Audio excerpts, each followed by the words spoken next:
My name is Boston, and the toxic relationship that I was in was with an ex-girlfriend. Her name is Rebecca. It started really noticing that the relationship was not okay and the relationship was toxic when I couldn't independently be myself. Like, everything had to be with her or about her, or she had to be involved, or else there was no positivity to it at all, and there was a lot of negativity, and everything would have caused an argument if she wasn't involved with it. And that was my first indication that the relationship was fairly toxic. It was maybe going in the wrong direction. At first I felt like my best self, and it was very very deep, and I felt like I was really getting to know who I was through this person. It turned into me feeling maybe like my worst self, or maybe in hindsight realizing that some of my actions and some of my attitudes and some of my behaviors, looking back on it, were absolutely my worst self in those situations. Yeah, definitely, which in itself felt very out of control. The more toxic the relationship became, the more I think I thought I can fix it, and in that sense, I felt very out of control, and she very much took control. And was able to kind of play games and really guide my life in a lot of ways. Work, school, friends, gym, all of it was really ended up under her control in the long run. Yeah. Yeah, in the beginning I really was. And I think that once things kind of took a turn, there were always these glimpses of that original happiness that I was always chasing and always fighting for. I think was part of the reason why I stayed in the relationship for so long, knowing that it was toxic. Just chasing that original happiness, that thing that made my heart kind of glow a little. Yeah, all the time.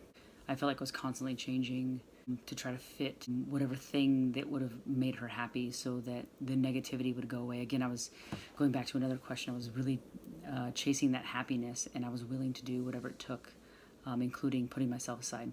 Sometimes, yeah, there were times that I felt like it was the most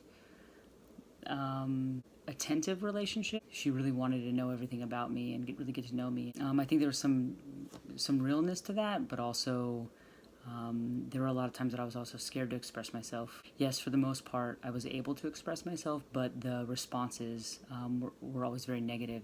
I think a little of it was fear. It had gotten so toxic and it had gotten so bad that I felt a little broken, and like maybe this was the only relationship I was going to be able to have. And so when the lows were really low, they were bad, but when the highs were there, they were really good. And I think I constantly wanted to chase that, and it made me stay in the relationship thinking this is the only place that I was ever going to find those feelings, even though there were very few, and the majority of the relationship was so toxic. So I stayed. Yeah, I think I would change things, and I think possibly I would maybe try to be more understanding. I think I would have stood up for myself a little bit more.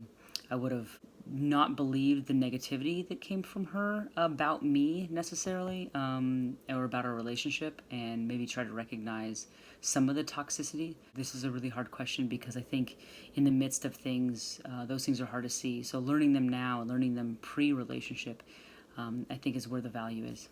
I don't think I did. It was very painful, and it did not have any will toward it at all. Matter of fact, the toxicity grew and got worse, and she cheated on me numerous times and chose someone else over me. And it's almost embarrassing to say that I didn't find the will to let go. And it really taught me a lot of what toxic relationships are and what to look for in my next relationships. I didn't find the will to walk away. I think I would now, though. I'm happy with my life now. It took me a while. Growing as a person and accepting my part in the toxic relationship that I was in was difficult. It's made me recognize how I can be part of a solution with that, meaning not being accepting of it, calling it out, having a conversation, redirecting, and not just falling into other people's patterns. I wouldn't give up the experiences that I had for anything. I think they are part of why I'm happy.